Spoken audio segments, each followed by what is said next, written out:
सबका स्वागत है। शायद आप में से बहुत कम लोगों को पता होगा कि जब मेरे मन में वक्फ के एक्ट पर काम करने का विचार आया तो सबसे पहले मैंने सैयदना साहब से सलाह मशवरा किया।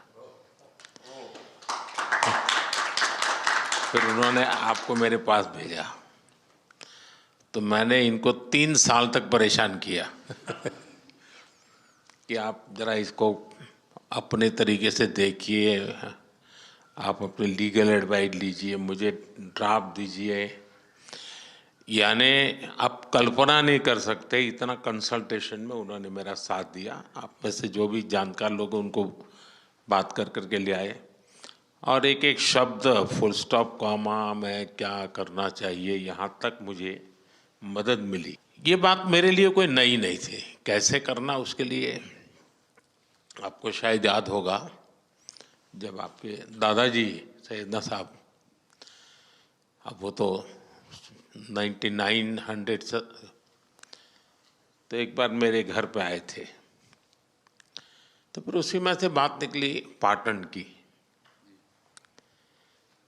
अब एक व्यक्ति इस वक़्फ़ के नाम पे आप लोगों के लिए वो सबसे बड़ी श्रद्धा की जगह है, उसको दबोच के बैठा हुआ। अब मैं भारी कोशिश की मैंने खुद ने है, यानी मुझे मालूम था कि कितनी पीड़ा आप लोग सह रहे हैं। एक्चुअली वक्फ का जो स्पिरिट है, आखिर ये किस चीज के लिए, किसके लिए, उसका अगर दुनिया को उत्तम से उत्तम कोई मॉडल दे पाएगा तो सैयदना साहब दे पाएंगे। लेकिन अब नई व्यवस्था में कानून के तहत तो दुनिया देखे कि भी देखिए कल तक वक्फ के नाम पर क्या हुआ और अब देखिए कैसे हो सकता है। और जब गरीब से गरीब इंसान की दुआ मिलेगी तो उसकी ताकत अनेक गुना बढ़ जाती है जी। हमारा काम है ऐसे लोगों के हाथ में अधिकार देना, ऐसे लोगों के हाथ में व्यवस्था देना। तो इसके लिए हम इतनी बड़ी लड़ाई लड़ रहे हैं।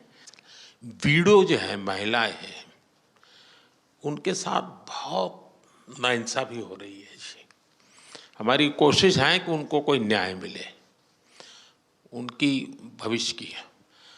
अब कुछ परिवारों को पता नहीं होता है, संपत्ति ऐसे ही वक्त को करवा देते हैं और बैठ जाते हैं कुछ लोग।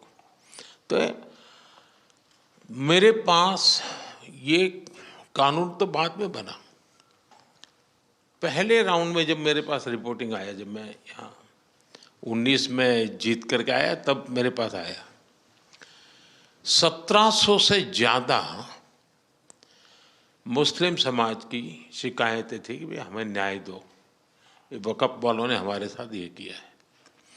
उसमें ज़्यादातर बहनें बेटियां थी। तब जाकर के मैंने कहा भाई रियलिटी क्या है खोजो।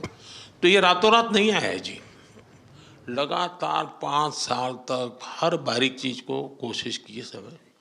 फिर उसमें से मुझे बहुत पहले बड़े सैयदना साहब से काफ़ी बातें मेरी होती थी, तो मुझे मालूम था कि बोहरा समाज हो या शिया मुस्लिम हो, उनको तो और मुझे अहमदिया को और मुसीबतें हैं। मैंने कहा भाई इनको तो कोई अलग से प्रोटेक्ट करना पड़ेगा। और उसमें से मैंने इस व्यवस्था को विकसित करने का प्रयास किया है। मुझे अच्छा लगा, आप सबसे मिलने का मौका मिल गया। चलिए, बहुत बहुत धन्यवाद आप सबका। जी न्यूज़।